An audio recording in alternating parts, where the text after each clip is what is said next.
Bismillahirrahmanirrahim. Assalamualaikum warahmatullahi wabarakatuh. Kali ini saya akan mempresentasikan hasil kasus kekerasan verbal yang terjadi di lingkungan dekat rumah saya. Yang pertama ada teori. Menurut Bandura 1977, anak-anak belajar perilaku dengan mengamati dan meniru orang dewasa, terutama orang tua.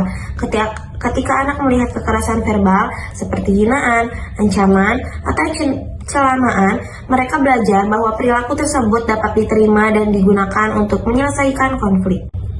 Nah, yang kedua ada teori menurut Dr. Lenoreter 1991. Trauma pada anak bisa disebabkan oleh peristiwa yang berulang dan penuh tekanan secara psikologis, termasuk kekerasan verbal dari orang tua.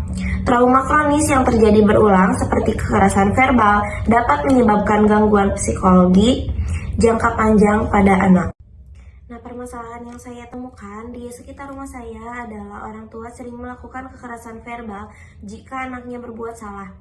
Nah, bagaimana cara memberitahu orang tua tersebut bahwa hal tersebut bisa memicu trauma pada anak?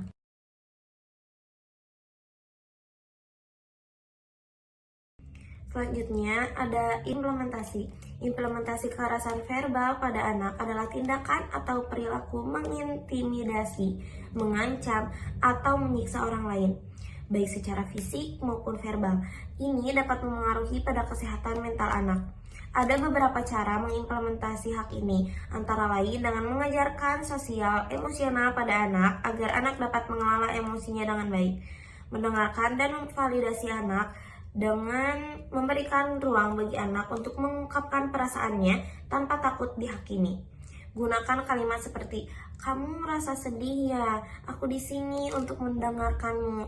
Hal ini dapat membantu anak merasa dimengerti dan dihargai.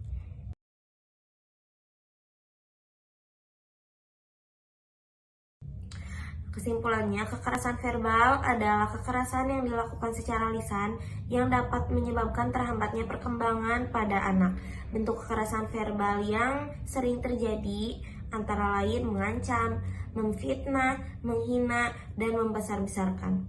Anak-anak yang sering mengalami kekerasan Anak-anak yang sering mengalami kekerasan verbal akan mengalami gangguan emosi, kehilangan kepercayaan diri, dan mungkin menjadi lebih agresif. Oleh karena itu, agar anak tidak mengalami kekerasan verbal di keluarga, sekolah, dan masyarakat harus bekerja sama dengan.